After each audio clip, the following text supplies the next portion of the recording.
Bonjour les amis. Eh bien, je vous retrouve aujourd'hui pour un message de lumière et il y a un certain temps que je n'en avais pas fait. Avant d'aller plus avant dans ce message de lumière numéro 25, eh bien, je vais faire une petite restriction, c'est-à-dire que ces messages de lumière s'adressent aux personnes qui sont en cheminement spirituel. Sur ma chaîne, il y a pas mal d'auditeurs qui sont là pour avoir des conseils de santé, un soutien par rapport à leur développement intérieur et qui ne sont pas forcément concernés ou qui n'ont pas forcément envie de rentrer dans un domaine plus spirituel. C'est leur manière de voir les choses. Ils ont tout mon respect et je ne veux pas les heurter avec ces propos qui ont une coloration beaucoup plus spirituelle. Donc, mes bien-aimés amis qui assistaient à mes vidéos de naturopathie et de développement intérieur, celle-ci n'en est pas une, c'est un message audio et c'est pour cela que j'ai donné un autre nom, que j'ai appelé ces messages des messages de lumière. Mes amis de la naturopathie, du développement intérieur, ne vous attristez pas.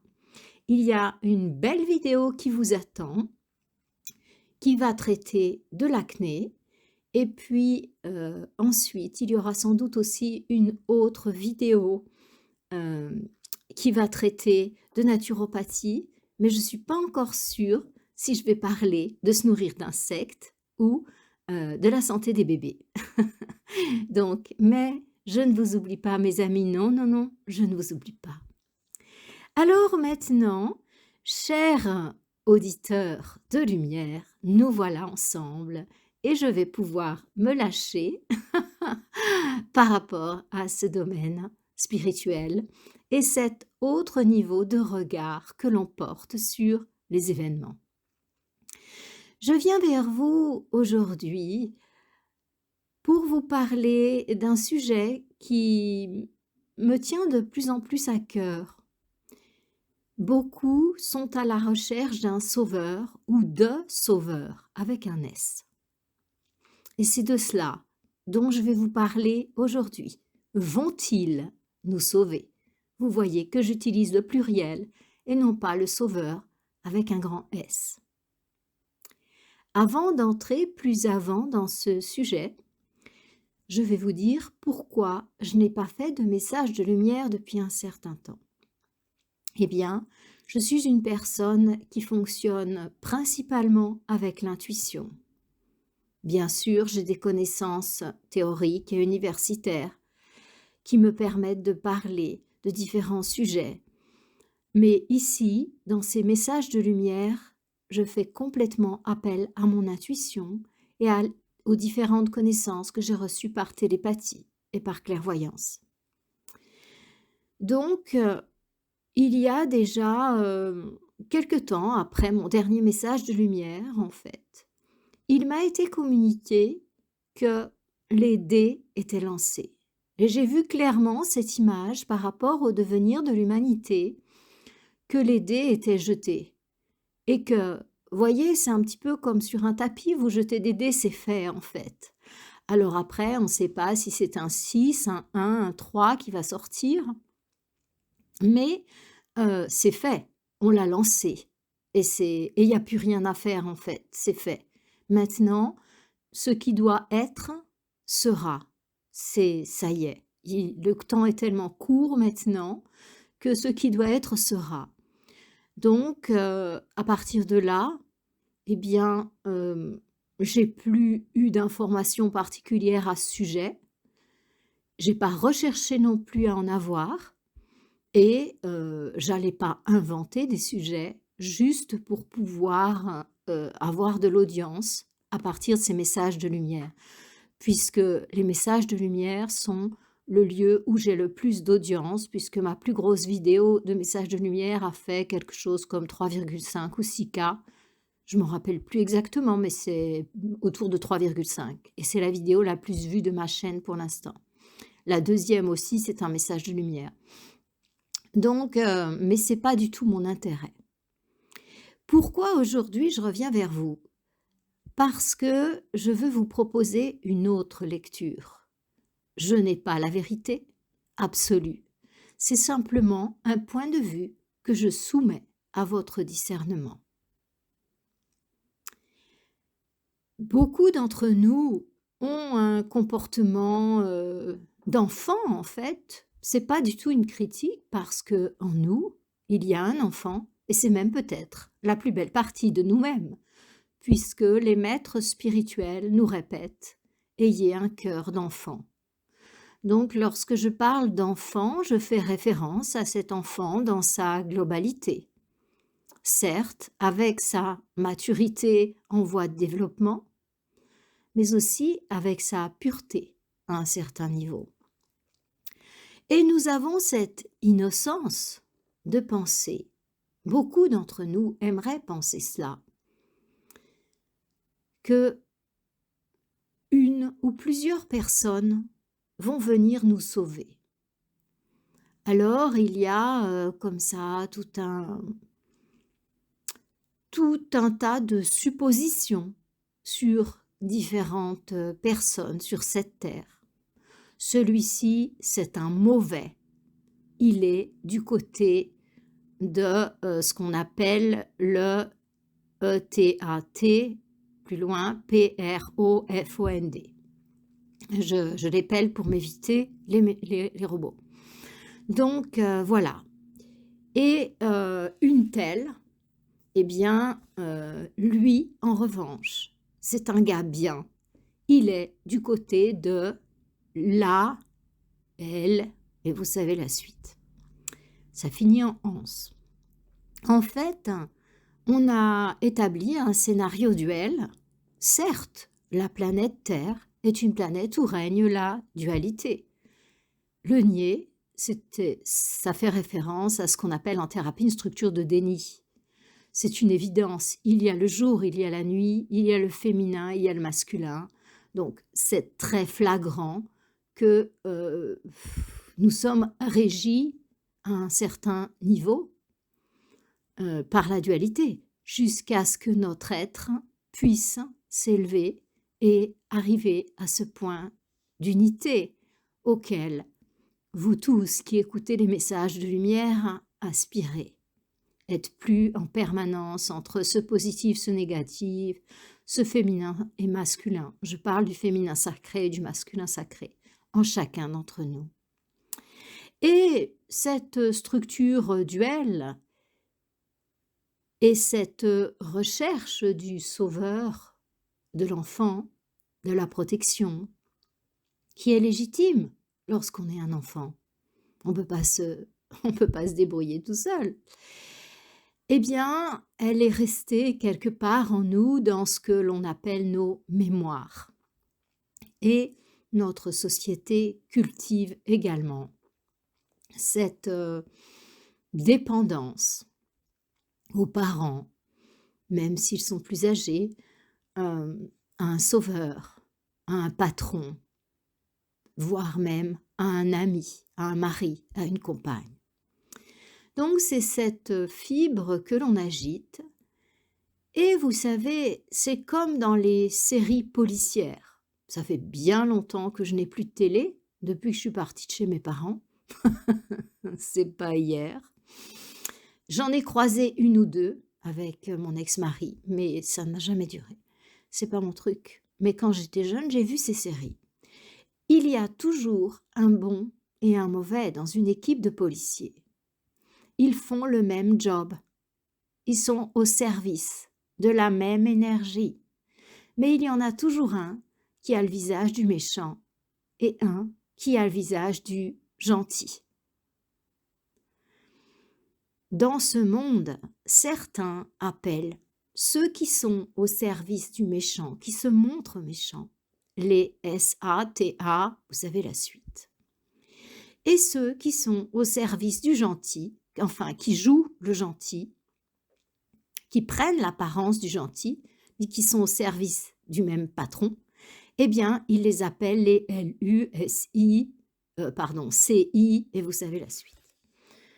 Voilà. Donc, on est dans cette structure duel où finalement, on a 2 gars qui travaillent pour les mêmes forces, 2 gars, enfin 2 courants qui travaillent exactement pour le même patron.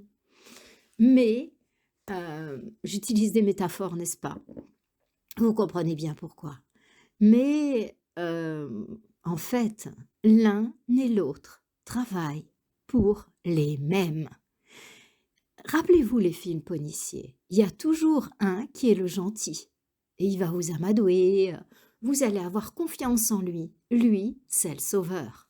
Et puis il y en a toujours un qui est le rude, le redoutable, celui qui fait peur, le bourreau. Vous voyez, quand on est dans ce fameux triangle.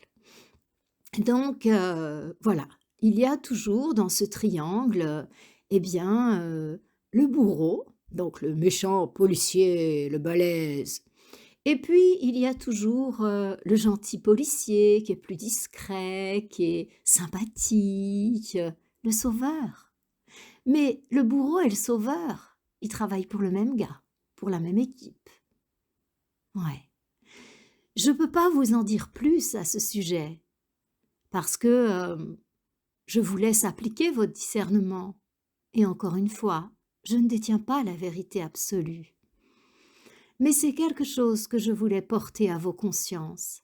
Rappelez-vous que ce qui paraît le mauvais est pas toujours si mauvais. Il faut bien regarder, en tout cas celui qu'on nous présente comme étant le mauvais. C'est plutôt par là que je tournerai mon regard personnellement. Parce que, vu qui est au pouvoir sur notre planète, celui et celles qu'on nous présente comme vraiment les terreurs, vraiment ceux qui sont infréquentables, sont finalement peut-être les héros de ce monde. Parlons des grands noms de ces hommes et de ces femmes qui ont renoncé à leur travail, renoncé à leur renommée, renoncé à leur titre de médecin, parce qu'ils ont osé parler. Peut-être que ces créatures qu'on vous critique sur les plateaux de télé en permanence, ce sont les vrais héros de notre monde. Dans le temps, on les appelait des résistants. Mais même eux, bien sûr, il est de bon ton de les aider, de les soutenir, de les aimer. Mais même eux, ils ne nous sauveront pas. Ils sont les piliers du nouveau monde, certes, et ce sont des gens que j'adore profondément. J'adore dans le sens que j'aime très très fort. Mais c'est pas pour ça que moi, personnellement, je vais lâcher les armes. Et oui, je parle d'armes, oui, les armes qui me permettent de me lever le matin, les armes qui me permettent de jeûner un jour par semaine, de dire à la bête en moi, non, non, non, tu n'as pas le pouvoir, c'est la conscience qui est au volant, et elle va le rester, tu vois. C'est pas une lutte, c'est simplement remettre, comme on dit, l'église au milieu du village. Une fois cette parenthèse faite sur ces 2 courants actuellement très visibles, les gros méchants, les sanguinaires, et puis les tout gentils, les fous de la technologie, ceux-là même qui veulent nous faire des choses remarquables au niveau technologique, aller sur Mars, mettre des implants dans le cerveau, nous faire de nous des êtres ultra connectés. C'est gentil là, voyez? Eh bien, finalement, est-ce qu'ils sont vraiment gentils?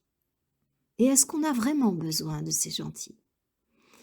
Simplement, encore une fois, une réflexion, un partage. Si ceux qui servent l'évolution, écoutez, permettez-moi d'utiliser les mots qui sont d'usage. Donc, certains vont dire: «Oui, mais si tu dis ça, c'est la dualité». Mais oui les gars, moi je dors toutes les nuits, il fait nuit, je me lève le matin, le soleil se lève. Bien sûr qu'il y a la dualité sur cette planète. Donc quand on joue aux échecs ou aux dames, il y a les plombs blancs, les plombs noirs, bien sûr qu'il y a une dualité. Nous-mêmes, on est polarisés, le électrique, le magnétique, donc je vois pas, hein. Bon, enfin bref. Mais continuons ce petit exposé. Eh bien, parlons de lumière, d'être, qui se rapproche de plus en plus du point central. Ce point central qu'on va appeler la conscience, qu'on va appeler l'amour, qu'on va appeler la lumière. Ce point central qui est, arrivé à un certain niveau d'ailleurs, il n'est plus ni amour, ni conscience, ni lumière, simplement il est. Mais, voyez-vous, les êtres qui se rapprochent de cet état n'ont absolument pas besoin d'un plan dans leur tête. Ils n'ont absolument pas besoin de véhicules pour se rendre sur Mars ou à Tatooine, tout simplement parce que ils deviennent des êtres de plus en plus conscients, des êtres de lumière. À chaque fois qu'on développe la technologie, eh bien, une partie de nous s'atrophie. Mettez des béquilles à partir d'aujourd'hui. Vous êtes quelqu'un qui peut courir, qui peut faire tout ce qu'un humain en pleine forme peut faire avec ses jambes. Utilisez des béquilles à partir d'aujourd'hui. Ne marchez plus qu'avec des béquilles. Dans quelque temps, vous n'arriverez même plus à courir. Dans quelque temps, eh bien, il vous faudra une chaise roulante. C'est exactement la même chose avec la technologie en fait. J'ai vécu l'époque, quand j'étais enfant, il n'y avait pas de téléphone portable. Maman m'avait pas équipée d'un téléphone portable pour me géolocaliser ou pour m'appeler dès qu'elle avait peur qu'il m'arrive quoi que ce soit. Maman et moi, je dis maman, j'avais un papa, mais j'avais un papa qui travaille et c'est maman qui était responsable de nous. Mais maman, déjà, elle avait une confiance totale en moi. Et maman et moi, nous étions reliés par un lien qui s'appelle le cœur. Et je vous assure qu'une mère, lorsqu'elle est connectée par le cœur à son enfant, elle sent toujours ce qui se passe avec lui, quand il est en paix, quand il est en danger, quand il a besoin de secours, quand il a faim. Et sans savoir pourquoi, eh bien, maman, elle va venir voir ce que vous faites, au moment pile où vous le faites. Et j'en ai eu un exemple frappant dans ma vie. Mais c'était un moment assez dramatique que j'ai pas envie de partager maintenant, ici. Et donc maman est arrivée au moment clé où ma vie aurait pu basculer. Donc, cette époque-là, eh bien, on ne parlait pas de télépathie, on ne parlait pas de toutes ces choses-là, mais on le pratiquait. On le pratiquait. On était reliés les uns aux autres. Souvent, quelqu'un arrivait chez nous et on disait « Ah, c'est marrant, je pensais à toi ». Mais tout ça, à partir du moment où on est 100% sur les téléphones, ça n'existe plus parce qu'on va tout de suite appeler la personne. C'est un sens qui est en train de s'atrophier. Je veux dire par là que je ne suis pas contre la technologie. Je l'utilise, ici même je l'utilise. Et je trouve remarquable cette possibilité de communiquer. Néanmoins, soyons vigilants et, pour reprendre les paroles du Bouddha, la voie du milieu. La technologie, elle est là et elle a sa place et elle est merveilleuse. Mais ne soyons pas dans l'extrême gauche. Enfin, dans l'extrême. Restons sur la voie du milieu. Qu'on puisse se contacter, très bien. Qu'on se mette des implants, non, non, non. Pour moi, il n'y a aucune raison à cela. Pourquoi? Parce qu'un être équilibré, développé en croissance, va développer sa télépathie. Il va avoir accès à une base de données à laquelle aucune machine, quelle qu'elle soit, n'a accès. Même celle que possèdent les gens en provenance de planètes en involution. En fait, ils sont bourrés de technologie parce qu'ils ont perdu leur capacité de lumière, c'est-à-dire clairvoyance, clairaudience, télépathie. Et ils nous refourguent leur technologie à travers leurs compères, on va dire ça, qui sont ici. Et ils nous volent finalement notre partie lumière en faisant ça. Ils nous éteignent. Donc, qui sont les bons en fait? Est-ce que ce sont ces gens qui veulent, qui font les gentils, qui nous mettent un tas de technologies gratuites, ou est-ce que ce sont les êtres qui nous parlent de notre beauté intérieure, qui nous parlent de développer notre lumière intérieure, d'avoir la capacité de communiquer directement par télépathie, la capacité de se connecter à ce que l'on appelle les annales akashiques. C'est un nom qui paraît très ronflant et qui fait rêver, mais c'est d'une simplicité enfantine. Je ne me rappelle pas quand j'étais enfant, mais je pense que tous les enfants peuvent se connecter aux annales akashiques avec une simplicité. C'est tellement simple. Ce sont des actes naturels. On n'a pas des super pouvoirs, les personnes qui allons dans les annales akashiques, les personnes qui sommes télépathes. On a simplement conservé notre partie enfant, notre innocence, à un certain niveau. Je vous demande pardon si le mot vous choque, mais notre pureté. Et du coup, on a naturellement accès, parce que c'est nous, parce que c'est l'humain, parce que l'humain est un être de lumière. L'humain, il a tout pouvoir.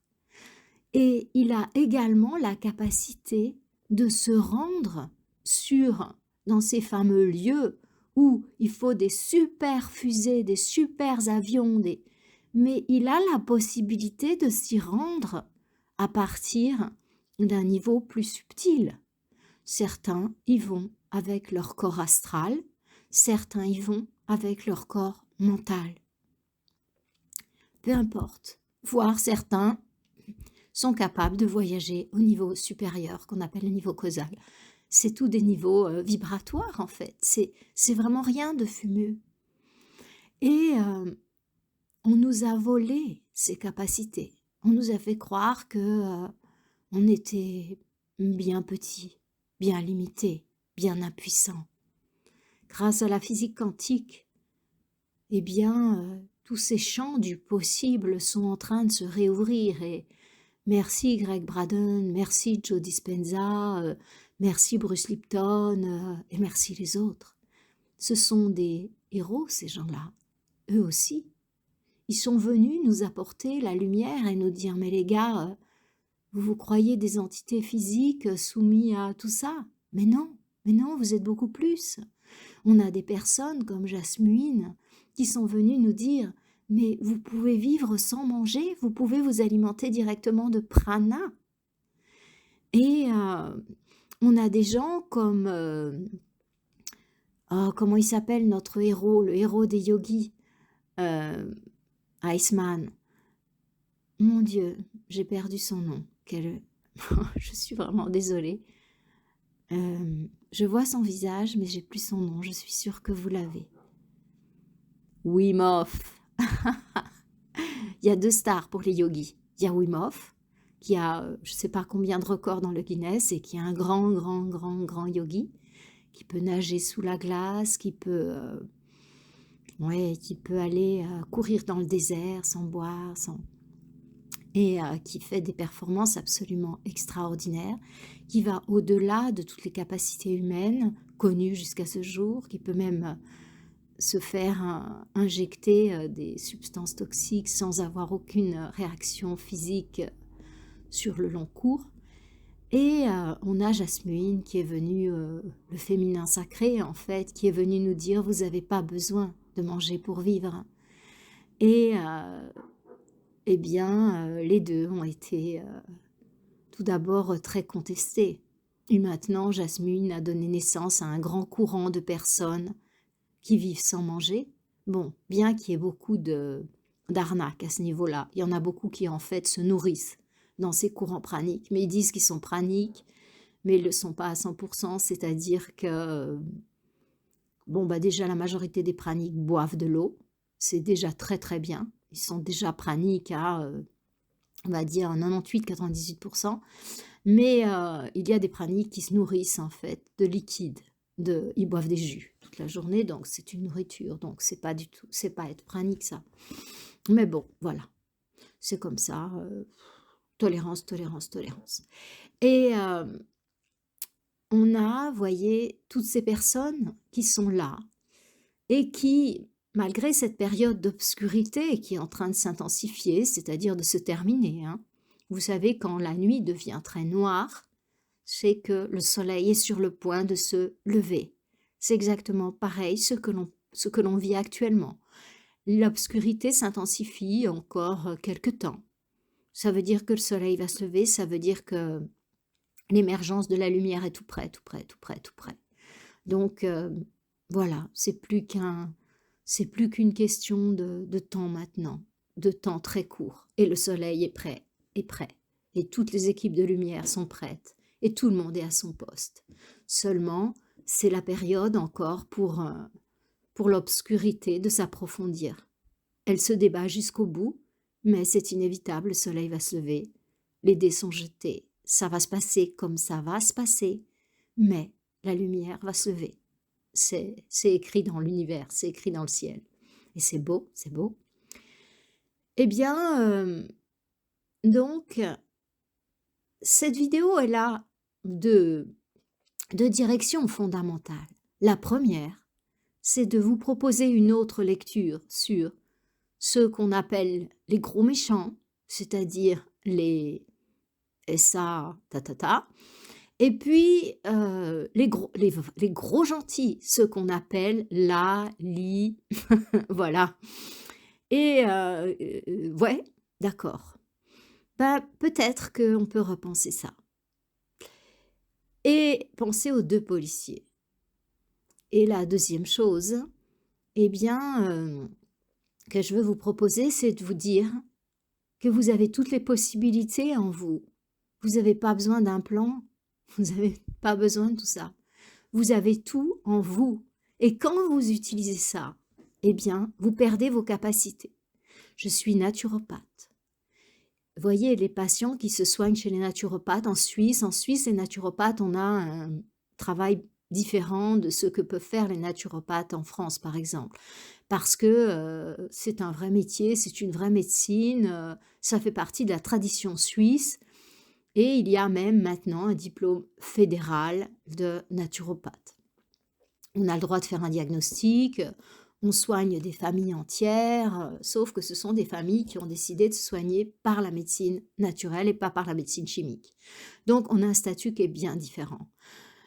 Et malgré ça, donc des gens qui sont vraiment, qui ne vont jamais voir un médecin chimique, sauf un spécialiste quand on a besoin de radio, quand on a besoin de collaborer avec un médecin spécialiste. En Suisse, on le fait volontiers. Et ça se passe très bien. Mais ces personnes, donc, qui ont fait le choix de la médecine naturelle, eh bien, j'en vois un certain nombre qui portent des montres, enfin des espèces de trucs connectés au bras, pour savoir, j'ai eu une patiente hier, pour savoir son nombre de pas, pour savoir le nombre de kilomètres qu'on a fait. Mais ça, c'est pareil, ça vous vole une capacité. Parce que au lieu d'interroger votre corps, votre subconscient finalement, qui est une base de données remarquable, Bruce Lipton nous dit 95% de notre cerveau, de notre capacité mentale, c'est le subconscient. Ah bon? Ben alors moi, je m'en remets qu'à mon cerveau conscient, je regarde ma montre et comme ça, je sais tout ce qui se passe. Et ben voilà, je me ferme à ces magnifiques capacités. Je ferme la porte. À chaque fois que vous utilisez ces objets connectés, sachez que vous fermez la porte à votre intuition. Par exemple, si vous mettez une caméra chez vous pour voir ce qui se passe, maintenant beaucoup de gens ont des caméras chez eux avec le Bluetooth et du coup ils regardent ce qui se passe, ils surveillent leur chat, leur chien, voilà. Ils en mettent dans des endroits un petit peu plus, voilà, devant leur porte, tout ça, pour savoir ce qui se passe devant leur porte.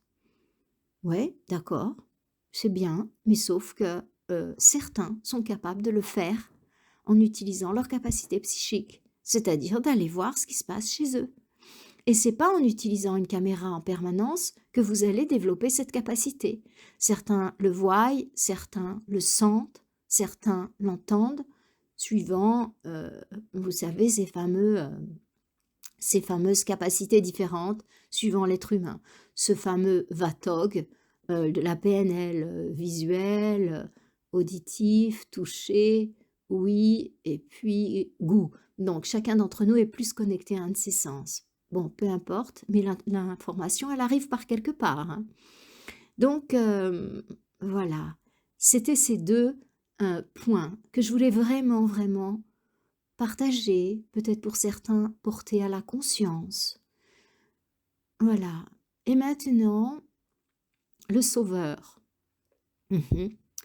C'est très amusant ce qui se passe, c'est très, questionnant par rapport à la conscience de l'humain. Donc l'humain attend un sauveur, consciemment ou inconsciemment. Donc soit c'est un sauveur, le sauveur, soit c'est cette équipe de sauveurs qu'on appelle Lali et compagnie. Donc, que ce soit un sauveur ou que ce soit une équipe de gars sur qui on compte pour sauver nos économies, notre planète, notre santé, eh bien, finalement, de toute façon, la démarche est la même. Mais ce qui me fait doucement sourire, c'est que bah, dans la majorité des cas, ce sont des hommes. Mais quelle erreur! Je veux dire que s'il y avait un sauveur, bien sûr qu'il viendrait dans un corps féminin. Mais j'arrive même pas à, je comprends pas comment on peut regarder vers le masculin. C'est évident que nous vivons l'émergence du féminin sacré. Ça me paraît une évidence. Le patriarcal, il me semble évident qu'il a fait son temps quand même. Donc, pour moi, c'est vraiment très, très amusant que les personnes qui sont dans ce mode de fonctionnement-là, eh bien, attendent des sauveurs ou un sauveur. Mais c'est complètement à l'opposé de l'émergence de l'énergie du féminin sacré. C'est-à-dire que on va manifestement, tout nous le prouve, regardez les femmes. Combien il y a de lanceurs d'alerte qui sont des femmes et qui se sont vraiment mouillées fort. Donc, nous, en Suisse, nous avons Emma Crozy. Eh bien, Emma Crozy a eu des problèmes énormes avec son magasin, elle se mouille, mais vraiment. Et pourtant, c'est une personne qui vient, je la connais pas encore personnellement, qui vient d'une famille suffisamment fortunée pour pas avoir besoin de chercher une vie compliquée avec des problèmes. Elle le fait vraiment avec son cœur, avec ses tripes, c'est une femme. Et nous avons Chloé Framery qui a dénoncé tellement de choses qu'elle a perdu son travail d'enseignante au collège, ce qui est pour l'équivalent du lycée, un bon travail de fonctionnaire plaisant au contact des jeunes. Elle était vraisemblablement un excellent professeur. Elle a perdu ça. Et tant d'autres figures féminines qui ont vraiment fait mousser les choses. Alexandra, Orion-Claude, des grands noms en fait du féminin sacré. Ah, on a aussi cette dame extraordinaire, en Suisse, qui a travaillé à l'ONU, pas à l'ONU, à l'OMS. Je vois son visage, j'ai perdu son nom. Mais vous savez qui est? C'est une dame blonde, oh, je dirais, d'une cinquantaine d'années et qui a fondé pas mal de mouvements. Le féminin bouge, les amis. C'est évident que c'est l'émergence du féminin sacré. Voyez toutes les apparitions de Marie qui se sont manifestées sur la planète ces derniers, on va dire, ces derniers 100 ans. Donc, c'est évident et c'est amusant de chercher le sauveur ou les sauveurs sous des visages masculins. Alors, pour beaucoup, c'est lié à la religion catholique, pardon, au christianisme et le grand, la figure de lumière du christianisme, c'est un homme, hein, c'est Jésus. Jésus a été adombré par le Christ et il est venu sous un visage masculin. Je ne dis pas que le Christ ne peut pas revenir, je ne dis pas qu'il n'y aura pas l'intervention de grandes figures des forces de la lumière. Ça, je ne le dis pas. Mais en fait, ce que je dis, c'est que s'il revenait, ça c'est certain que ça serait pour célébrer le féminin. Ça serait dans un corps féminin. Ça serait pas dans un corps masculin. C'est la polarité, n'est-ce pas? C'est le nouveau monde. On passe d'un monde patriarcal à un monde d'équilibre.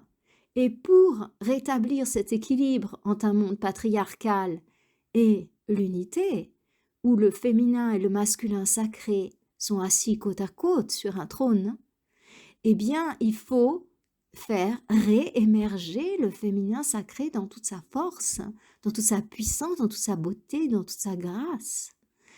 Et je suis désolée parce que ce message, c'est un pavé dans vos consciences peut-être, parce qu'à la fois, je remets en question ce qu'on appelle sur la majorité des réseaux les bons, donc tout ce qui est parallèle, hein, parce que je ne parle pas des anciens canaux de diffusion qu'on appelait encore les mainstream.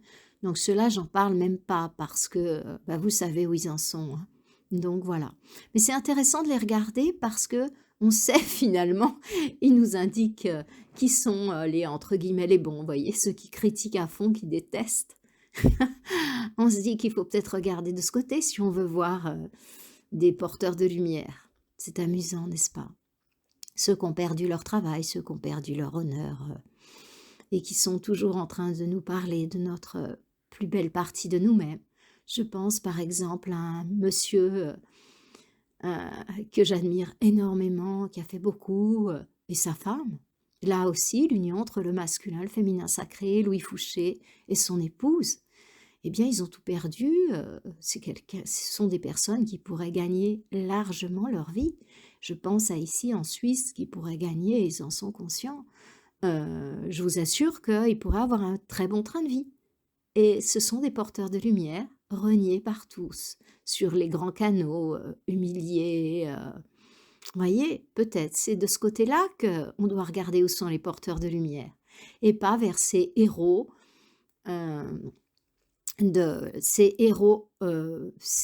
héros officiels ou sur les réseaux sociaux. Donc, je suis désolée si j'ai vraiment heurté vos croyances, qu'est cette équipe de sauveurs qu'on appelle l'ALI. Peut-être faut la repenser aussi, hein, faire le tri, comme qui dirait, et voir que les policiers, il y a toujours le gentil et méchant, c'est normal, c'est l'histoire. Et bien sûr qu'ils sont animés par la même flamme et qu'il y a un moment où eux-mêmes vont s'affronter parce que chez cette équipe-là, eh bien, il n'y a pas la même union que chez l'autre équipe. Donc, il y a un moment où chacun veut être le plus fort. Ceux qui jouent du côté des bons, qui ont mis le masque des bons, et ceux qui ont le masque des gros lourds. Donc, il y a un moment où ceux qui ont le masque des bons, ils veulent prendre le pouvoir.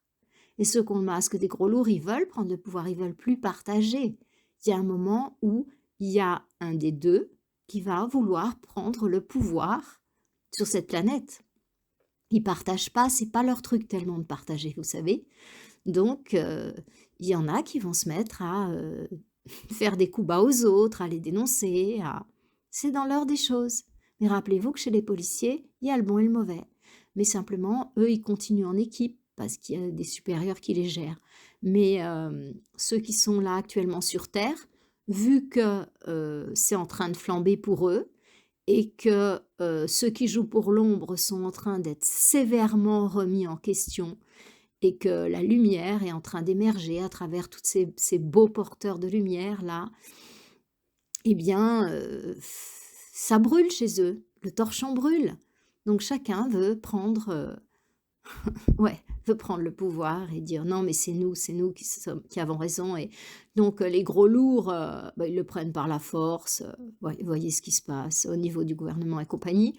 Et puis il y a les pseudo gentils là, bah, ils sont en train de nous endormir en fait. Avec leur technologie, avec leur ci, leur là, ils sont gentils, ils sont doux, voyez, on endort. C'est notre technique, c'est notre technique. Ouais, désolé, hein. Et désolée si j'ai remis en question aussi votre attente du sauveur sous un visage masculin. Mais raisonnez un peu, prenez quelques jours pour y penser et demandez-vous si s'il y avait un sauveur ou une équipe de sauveurs ou ben, c'est évident que c'est le féminin sacré qui va se masculer, qui va se se manifester, hein. Je dis pas que dans les porteurs de lumière, il y a que des femmes et que les hommes, pas du tout. Je viens de citer Louis Fouché, qui est très équilibré puisqu'il a le féminin sacré à côté de lui. C'est un couple extraordinaire. C'est un couple de porteurs de lumière. Et c'est un couple équilibré, magnifique, voyez? Donc ce sont des personnes qui apportent la lumière, ouais, et qui peuvent avoir un visage masculin ou un visage féminin. Mais s'il y avait un sauveur, si Jésus, pardon, si le Christ revenait, peut-être que ce serait un autre visage, voyez? Et bah, voyez ce que l'Église catholique romaine a fait de Marie-Madeleine. C'est quand même un peu fort de café. Je ne sais pas si vous êtes d'accord avec ça, mais l'offense faite à Marie-Madeleine, je pense que ça mérite bien ben, qu'on porte la lumière sur ce féminin sacré dans toute sa grandeur, dans toute sa splendeur. Voilà, voilà les amis. C'était mon partage du jour. J'espère pas trop vous avoir heurté, mais parfois, voyez, ben, c'est pas mal d'avoir un point de vue différent et puis quand même d'y penser un petit peu. Je vous souhaite une jolie semaine dans la lumière et plus que tout dans l'amour et dans la conscience. C'est ça les amis, dans l'amour et dans la conscience. Et ça, c'est le tiercé gagnant. Bonne semaine. Namasté.